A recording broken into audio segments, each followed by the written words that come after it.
Abra comigo a sua Bíblia, nós vamos ler alguns textos. Vamos falar um pouco sobre as fases da vida de um profeta. Eu poderia intitular esta mensagem sobre as fases da vida de um homem, de uma mulher de Deus. Eu poderia intitular esta mensagem sobre as fases de uma igreja, os discípulos de Jesus. E nós vamos estar falando um pouco sobre a vida de Elias, e eu vou estar destacando alguns pontos da vida de Elias, trazendo algumas lições práticas para nós. Mas eu quero fazer, antes de tudo, menção do texto de Tiago, capítulo 5, versículo 17.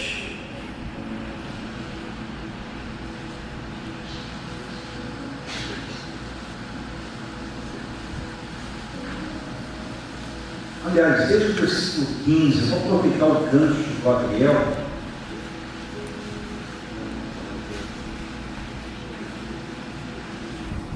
Você vê como que Deus faz, né?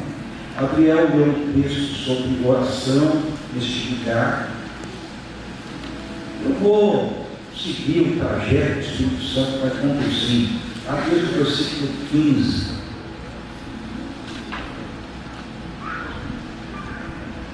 O texto diz assim: e a oração da fé salvará o enfermo, e o Senhor o levantará, e se houver cometido pecado, ser-lhe-ão perdoados.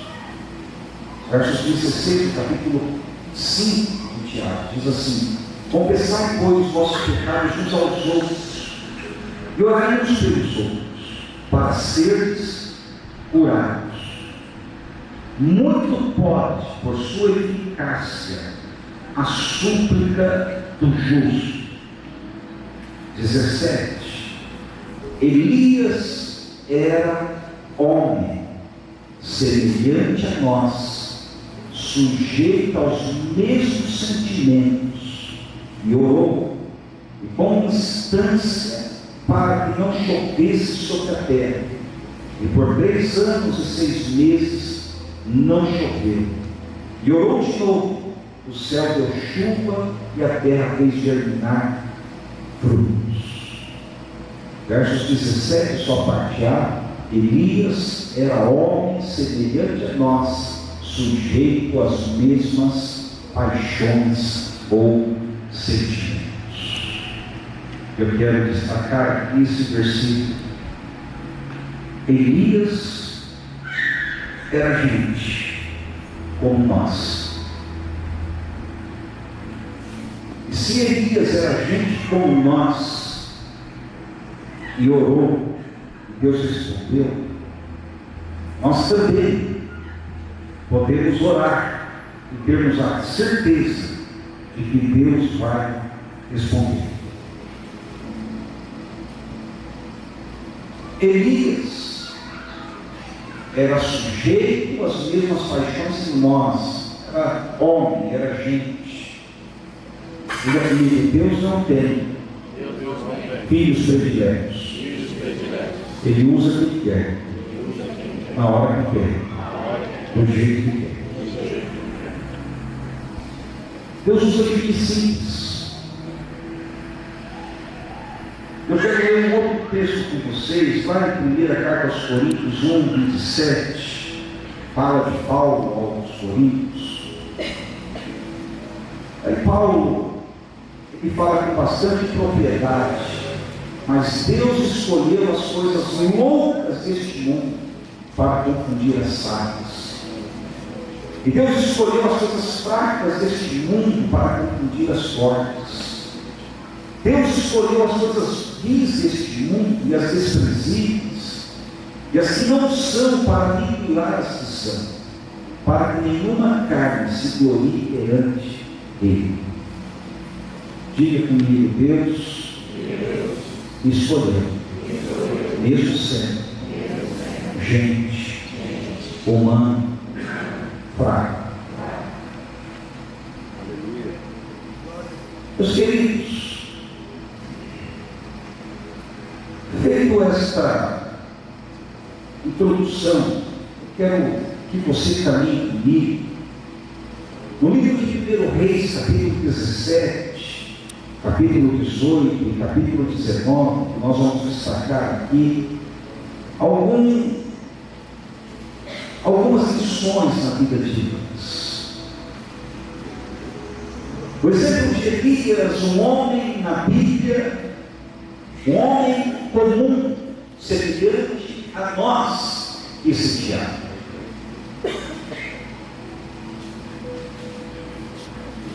E quando a Bíblia diz que era semelhante a nós, em todos os sentidos, com qualidades, mas também com defeitos, com virtudes, mas também com fragilidades. Porque gente que é humano é dessa forma. A gente tem momentos na vida que a gente acha que a gente está forte, mas existem momentos que a gente está roubado. Existem momentos que a gente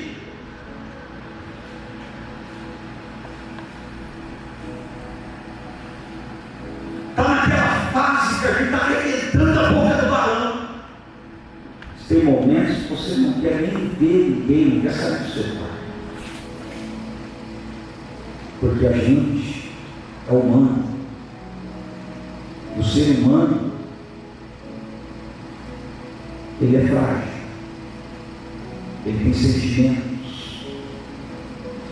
Ele tem situações internas que precisam ser consideradas.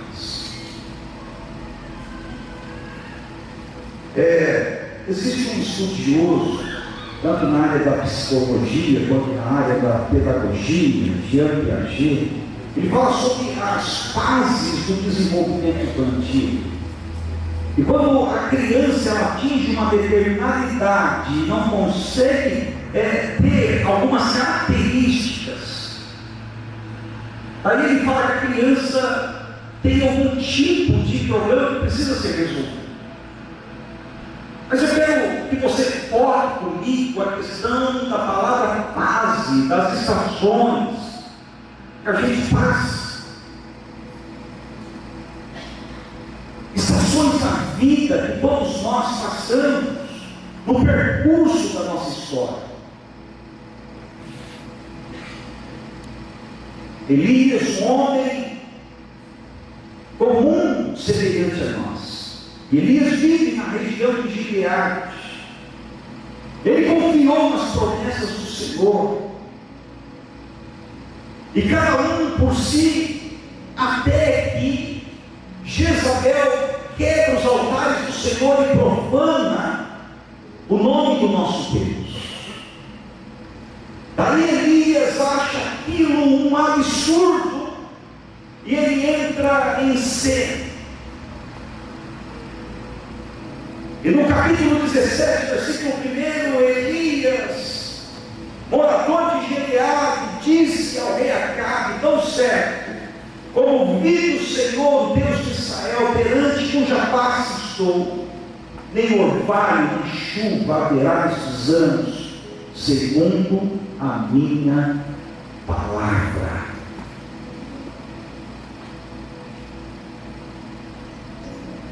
O homem comum, mas que era assim com o Senhor,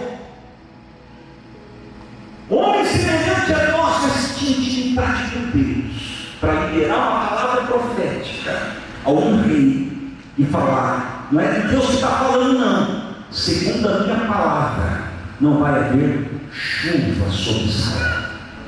Sabe o que é isso? É você liberar uma palavra e Deus, lá no seu trono, chancelar a palavra. Isso não é Deus que está falando, é o homem comum que ele chamou, que ele escolheu, e falar: não, eu vou assinar embaixo que Elias falou. Pai, cerra o céu. Aí Deus fala para Elias: sai de cena. Retira-te daqui, no verso 2. E a primeira fase que eu quero compartilhar e destacar na vida de Elias é aquele momento de retroceder, de se cuidar, de aprender a viver na provisão divina, de experimentar os milagres e os cuidados de Deus. A primeira fase na vida de Elias é ele aprender a viver na dependência do Altíssimo. Deus tira Elias de cena para protegê-lo, para treinar.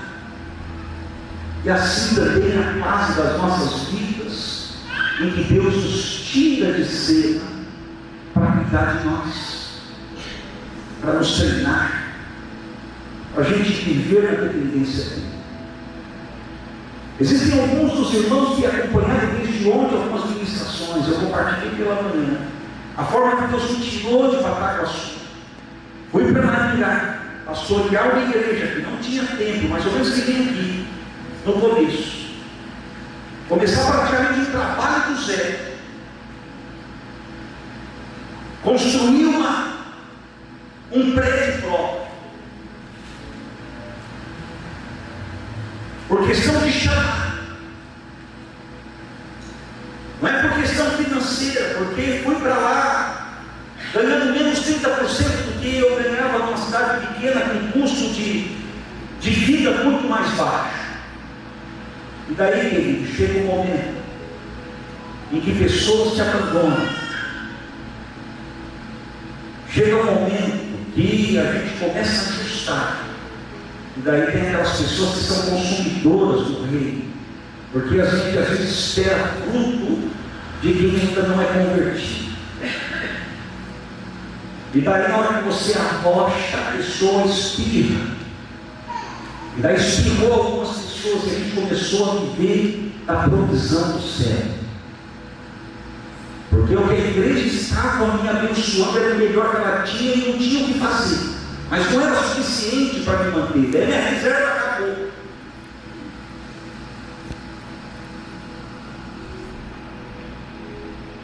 A ponto de chegar às vezes no final de mês, fala: Deus, e amanhã, o que eu vou fazer?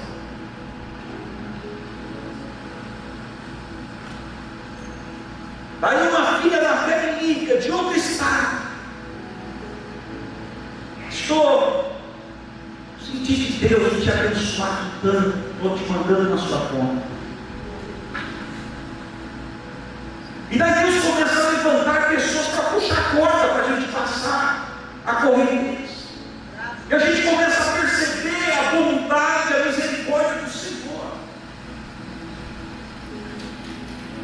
Queridos, talvez um dos momentos mais difíceis em toda a história ministerial da minha vida. Eu estava muito bem estabilizado, tudo certo. A igreja bem. Você obedeceu. Ir para um lugar sem conhecer ninguém. Pensa, mas Deus tem cuidado. E agora a gente vê Deus tira Elias de cena. Deus fala com o profeta: sai, vai para Querite. Mas com a provisão Deus ordena. Como assim, pastor? Pega o versículo 4, pega o versículo 9. Retira-te daqui e vai para o oriental, esconde-te junto ao ribeiro de Querite, de fronteira de Jordão. Versículo 4: beberás a corrente, e eu ordenei os porcos que ali te sustentem. E foi Elias e fez segundo a palavra do Senhor.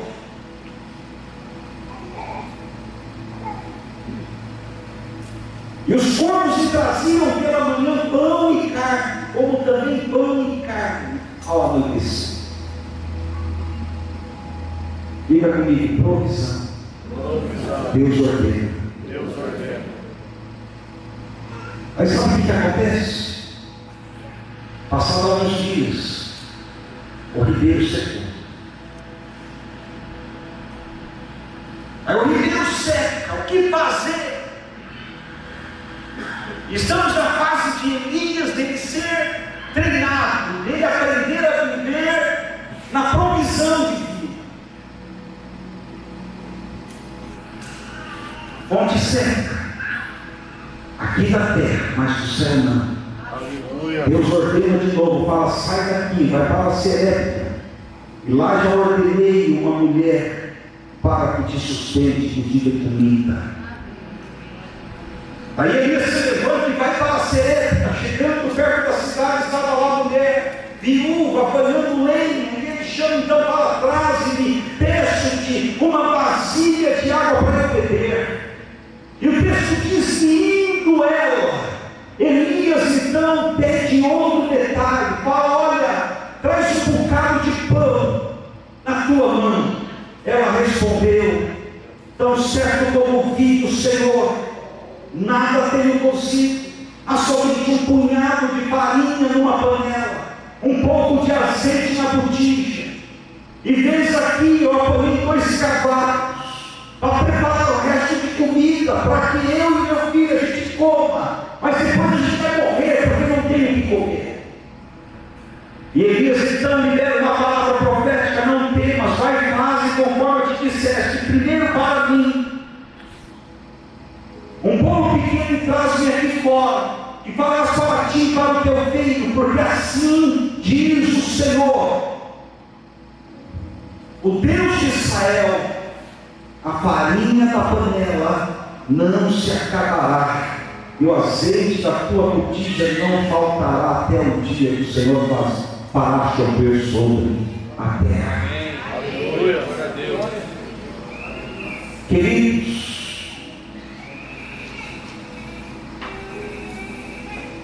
Deus ele é fiel.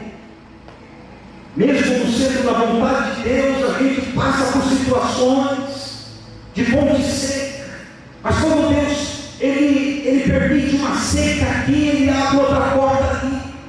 Talvez você que é comerciante, talvez você que está trabalhando, talvez você que está passando por momentos difíceis na sua história, uma fase similar de Elias, talvez secou algo na sua vida, mas Deus está abrindo outra porta. A provisão do Senhor não faltará dentro da sua casa. A panela sempre vai ter azeite, sempre vai ter farinha, porque é provisão do Senhor. Quem sustenta o povo dele não é a empresa, não é a prefeitura, não é o Estado. Quem sustenta a igreja é o Deus Todo-Poderoso. Se você entender esse princípio, nada vai faltar na sua casa, querido. No tempo certo, Deus ele supre todas as nossas necessidades. Precisamos entender mais do provedor do que da provisão. Talvez a nossa fonte seca, mas a fonte do Senhor. Segunda fase na vida de Elias. Deus então, no capítulo 18, depois de algum tempo, veio a palavra do Senhor a Elias, no 3º ano, dizendo, agora sim, apresenta-te a Acabe, porque eu darei chuva sobre a terra. E ele então agora lhe deu uma palavra, cai chuva sobre a terra, mas não para por aí. Elias, na hora que vê, que segundo a palavra dele, parou a chuva, agora voltou a chuva, falou, cara, que eu estou falando, Deus está vacinando embaixo. E ele já estava por aqui com os profetas de Baal. Sabe aquela frase que tudo dá certo? Aquela frase que o jogador, quem é jogador de futebol aqui? É só o Miguel que joga bola? Chuta para cima, pega o gol. O cara chuta para cima, faz o gol. Que negócio é esse? Tudo dá certo. E Elias agora está numa fase dessa. Ele vive meio ardendo na sua história. Aí ele desafia: Acabe, pede para os profetas que se sacrificam lá no Monte Carmelo. O Deus que respondeu por meio de fogo, esse será Deus. Quero fazer um desafio. E ele chega no Monte Carmelo, tipo: quero desafiar vocês no território de vocês, porque a palavra Baal é o Deus do monte. Não quero desafiar no vale, não. Vamos desafiar aí no topo do Monte Carmelo, aí no meio dos altares de vocês. E segundo a história, alguns historiadores falam que eles sacrificavam os sacrifícios, colocavam óleo, azeite em alguns cultos, e daí vinha um sacerdote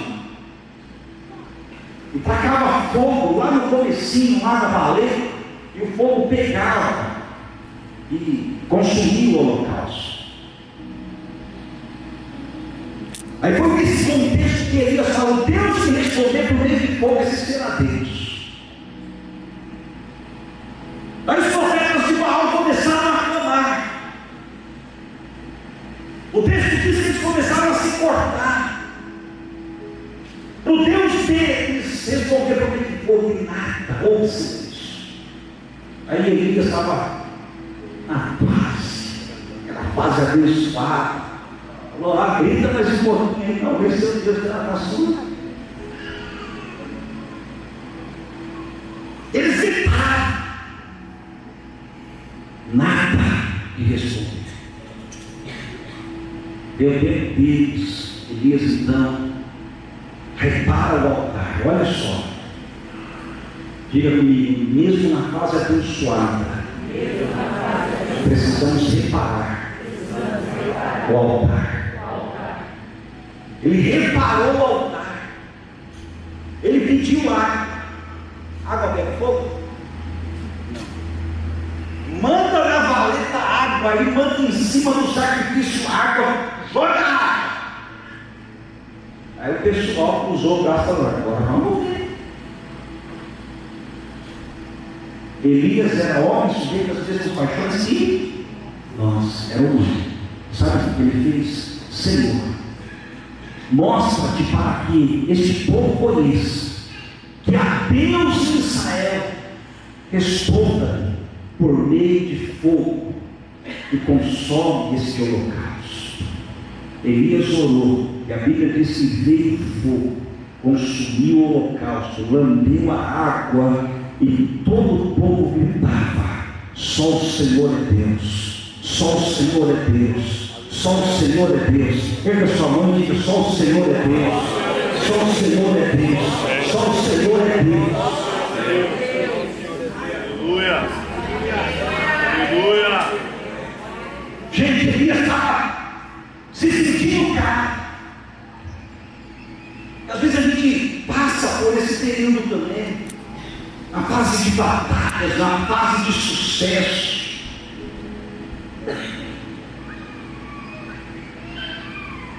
Daí, depois de tudo, sabe o que acontece? Cada um voltou para a sua casa, foi para o seu lugar, e o profeta ficou lá sozinho. O profeta ficou esperando chegar o ambiente, confronto de Jezabel. Jezabel, queridos, não é apenas uma pessoa, é um principado, é guerra espiritual. Por isso que em Apocalipse 2:20 tem contra ti que toleraste a Jezabel. Jezabel não era uma figura, era um principado que estava agindo sobre a vida. Qual era o objetivo desse principado? Calar a voz profética da igreja.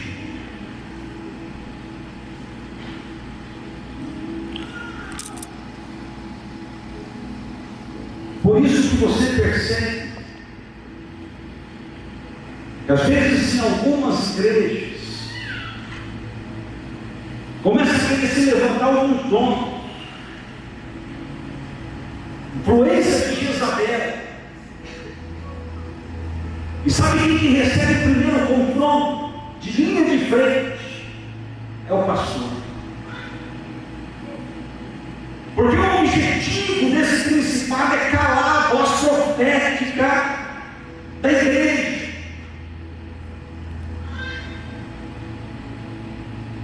Que o inimigo não quer, queridos, que a igreja realmente cumpra a sua missão na terra.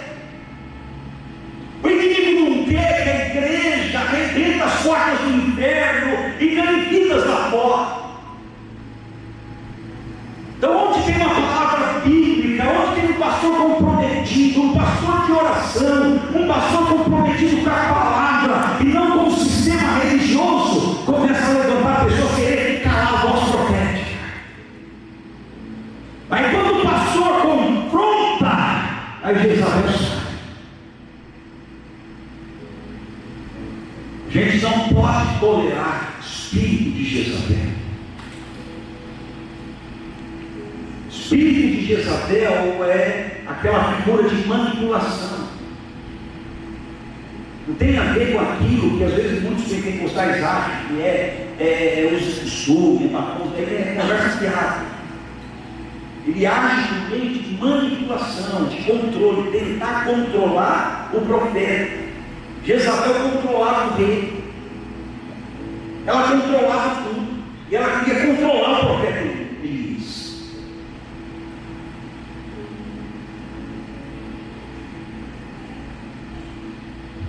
E daí Elias entra numa outra fase, ele sai daquela fase que estava arrebentando a boca do balão, a fase do sucesso, e agora ele entra na fase de uma pessoa ferida e machucado, porque ele entra numa crise existencial. Um cara que confrontou 400 profetas de Baal, um cara que orou, fez fogo do céu cair, um cara que orou e fez o céu se cerrar por 3 anos e 6 meses, orou de novo, veio chuva sobre a face da terra. Gente, mas ele era homem, entrou em crise.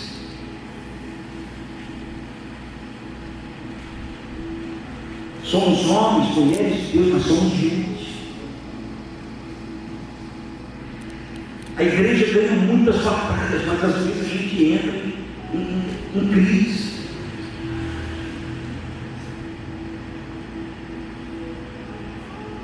Tem gente aqui que já tem grandes experiências com o Senhor, já orou, Deus curou, Deus te usou para libertar gente, Deus te usou para expulsar demônio, Deus te usou, fez milagre na vida de muita gente,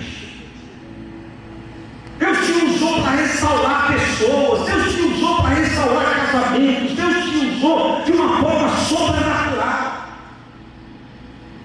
A gente não pode se esquecer de um detalhe: nós também precisamos ser curados, nós também somos gente, nós também somos humanos. Às vezes a gente também passa por isso. A gente tem coração, a gente tem sangue. E Elias entra numa crise, irmãos, porque ele não é um super-homem, ele é um ser humano. Nem tudo na vida é aplausos, nem tudo na vida é flores, nem tudo na vida é popularidade, é passinho.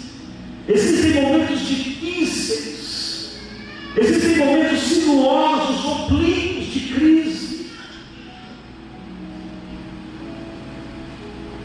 Porque quem está pregando cura também sangra. Quem está falando de restauração enquanto está ferido.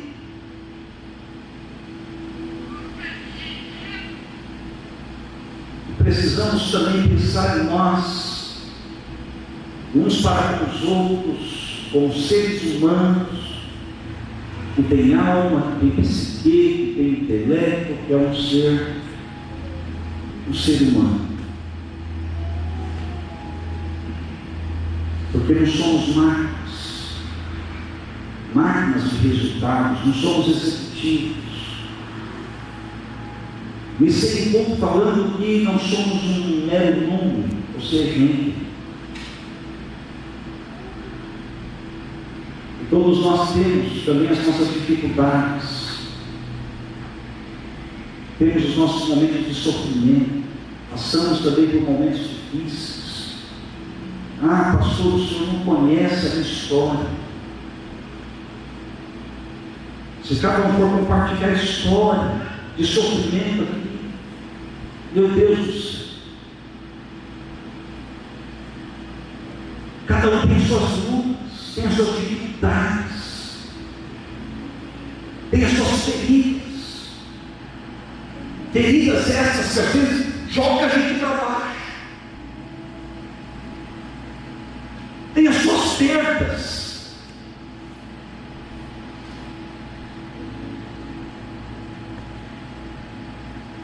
E que às vezes a gente não consegue lidar com elas. Você perdeu o emprego, que você tinha uma grande expectativa, aquilo te machucou.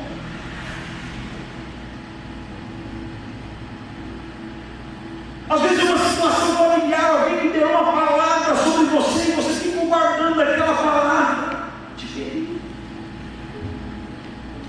Quanta gente sofre com rejeição.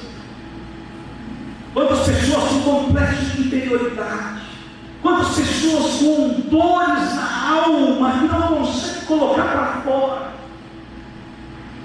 Mas aqui na igreja, quando chega, usa uma fachada para não transparecer aquilo que está aqui dentro, que está doendo, que está machucando. Pessoas que já foram traídas, confiou no amigo, confiou em alguém, que a pessoa te traiu. Gente, sofrimento, provações são realidades.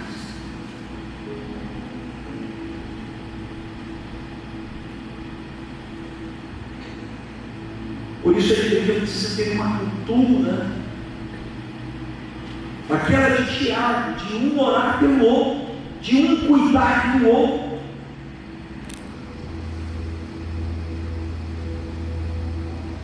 Para a gente ser curado. Porque todos nós temos as nossas feridas.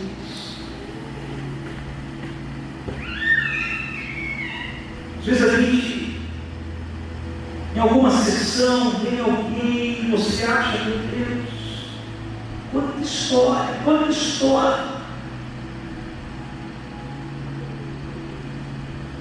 Às vezes a gente atende na clínica, a pessoa vem. Numa sessão não dá, duas não dá, três não dá, e a pessoa está contando as dores.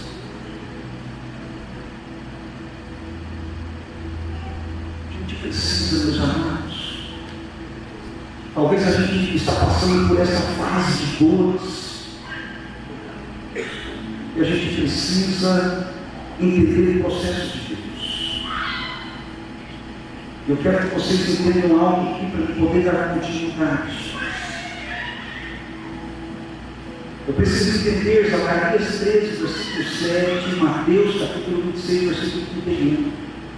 Quando Jesus ele fala assim, pastor proferido, o rebanho se dispersa.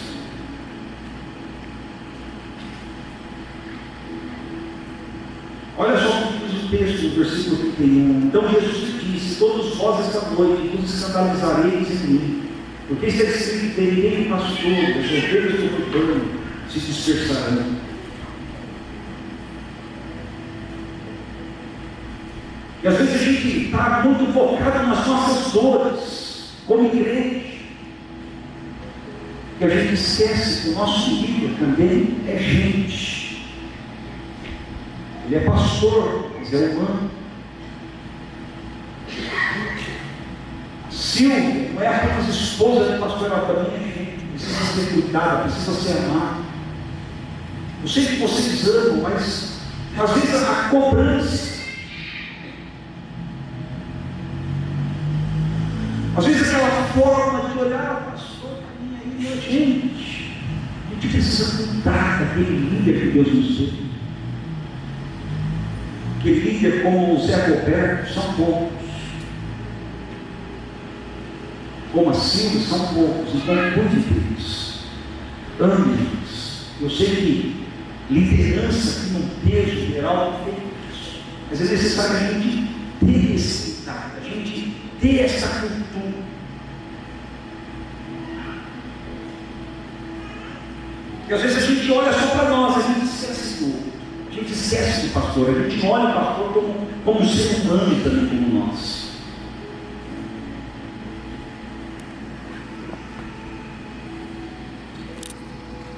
Isso aqui não está no escrito, não.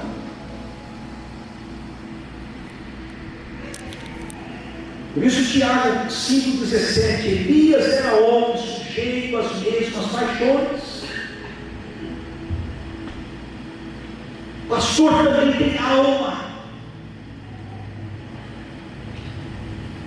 O pastor também passa por dificuldades. O pastor também tem emoções. Eu não sei aqui, Zé, mas tem gente que ao longo do meu ministério, 24 anos servindo ao Senhor, você ajuda, serve. Às vezes eu passei noite sem dormir.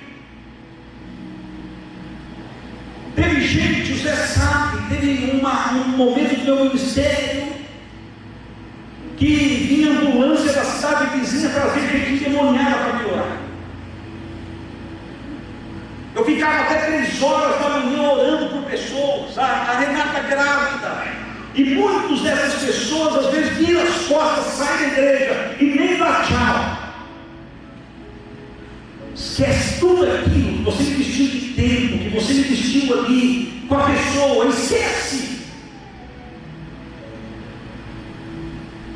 O Senhor também tem gente, isso machuca.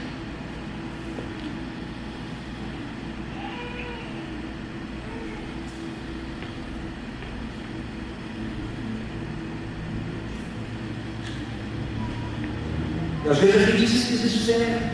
Olha só o que o próprio apóstolo Paulo escreve na sua segunda carta aos Coríntios 1:8. Porque não queremos, irmãos, que ignoreis a tribulação que nos sobrevém na Ásia. Porque fomos sobremaneira agravados, mais do que podíamos suportar, de modo tal que até da vida desesperamos.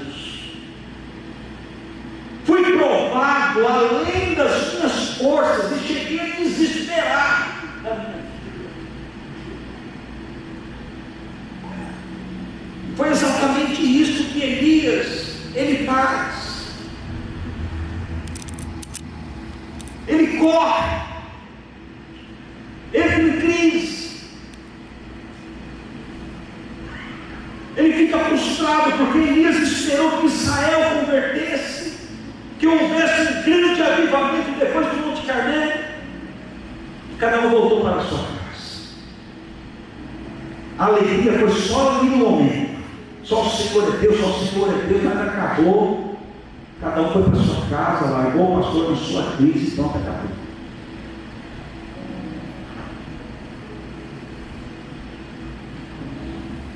Elias sentiu medo. Ele caminha 160 quilômetros a pé até Berseba.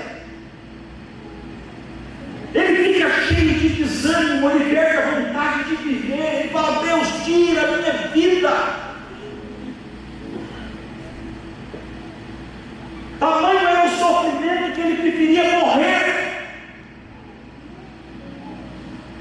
Gente, depressão é fato. Não adianta a gente ter que espiritualizar tudo, não. São dores, são sofrimentos que as pessoas passam. Elias passou, Paulo também passou. Já passei também por momentos difíceis, daquele desânimo, daquele sentimento de fracasso. Meu Deus, eu fiz tanta coisa e não fiz nada.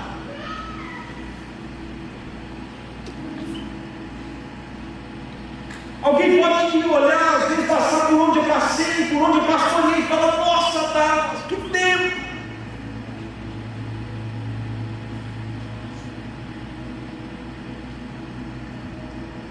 É dentro de mim olhar e falar: meu Deus,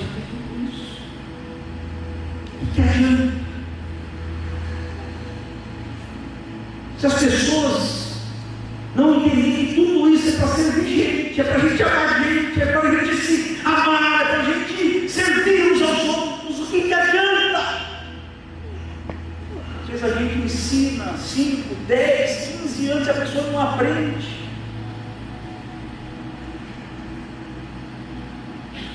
E Deus não ama coisas, Deus ama gente.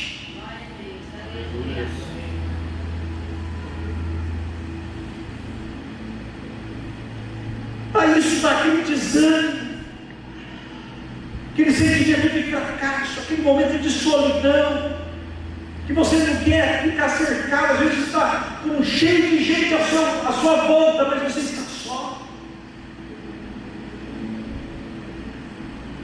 Às vezes você está naquele nível de estresse tão alto que chega a exaustão, dor de cabeça, dor no corpo, não consegue dormir, depois não sabe. Elias foge para o deserto sozinho, porque ele não tem condições de se apresentar. Ele deita debaixo de um zinco, o zinco não tem som. Aparece um anjo e fala: Elias, come e bebe, longa será a tua caminhada, não é para você desistir, não é para você parar. Aí ele come e bebe e entra numa caverna. Daí ele diz: Deus, chega! Só eu fiquei entre os profetas. Eu estou só. Cadê o povo?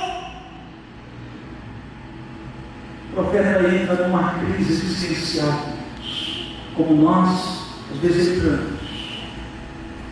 Sofremos ansiedade, sofremos exaustão física, sofremos depressão, sofremos angústia, sofremos tristeza. Tem aquele momento que você está no limite, está irritado, grita. Quem aqui nunca passou por isso? Talvez você esteja passando por uma fase assim. Talvez você esteja olhando e falando: Deus, o Senhor está falando comigo. Mas tenha certeza, Deus, o socorro bem presente na hora da angústia. Pelo que não temeremos, ainda que a terra se mude, ainda que os montes se transformem para os meios dos mares, há um rio cujas correntes alegram a cidade de Deus. Deus está no meio dela, não será abalada. Não importa qual é a fase que você está passando, Deus está passando contigo. Quantos pensaram já em desistir da vida, desistir do ministério, desistir da igreja, desistir de Jesus, desistir por tanta pressão, por tantas coisas, por tantas situações que acontecem. Quantos, diante de uma circunstância, o médico diz que não tem mais condições, quando um projeto está errado, quando uma doença te aflige, quando tem um problema financeiro, quando tem um problema familiar, aí você fala: Deus, eu vou desistir de tudo. Se o próprio Deus não vem em direção a Elias, ele não teria saído daquela caverna. Ele esperava que Deus falasse de uma maneira, veio o vento, soprou, não era Deus. Aí no silêncio, Deus fala: Elias, que fazes aqui, Elias? E você está fazendo nesta caverna, Elias?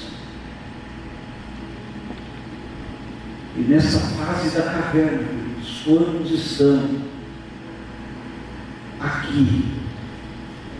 Mas você está numa caverna. Só você e Deus sabe a caverna que você entrou e você não consegue sair. Só você e Deus sabe dessas circunstâncias que você está passando aí no seu íntimo. Você não consegue sair. Sabe que é você chegar numa cidade, o Espírito Santo fala assim: olha meu filho, desce em tal lugar e ajuda ali uma pessoa ali. E eu olho e desci ali em Panorama e olhei do lado, virei o carro, um dia de folga, estava lá uma ovelha perdida, endemoniada, totalmente destruída. Você salva uma alma. Glória a Deus. Hoje estão longe, estão em outro país, são missionários.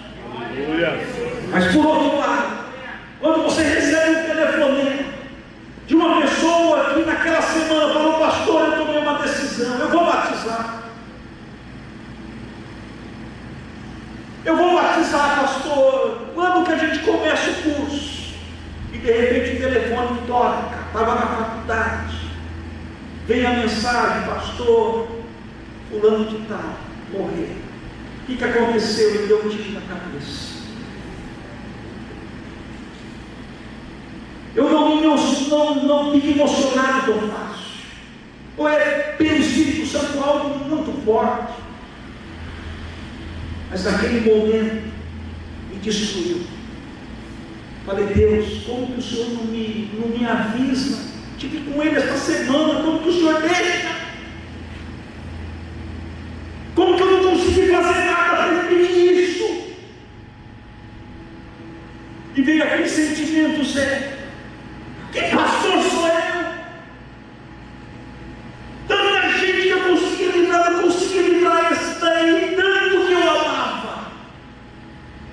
Um líder que eu estava já esperando um potencial tão grande, um amigo. Não consegui fazer nada. Não consegui ver as dores que ele estava sentindo na alma. Como que o Senhor me ocultou isso?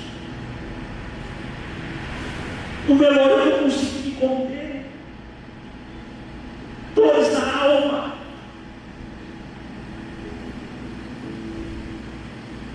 Às vezes a gente aparenta uma coisa, mas por dentro está lá, ferida. E o diabo está falando: tira a sua vida. Queridos, é uma fase que não é muito fácil passar. E ele estava lá dentro da cadeia.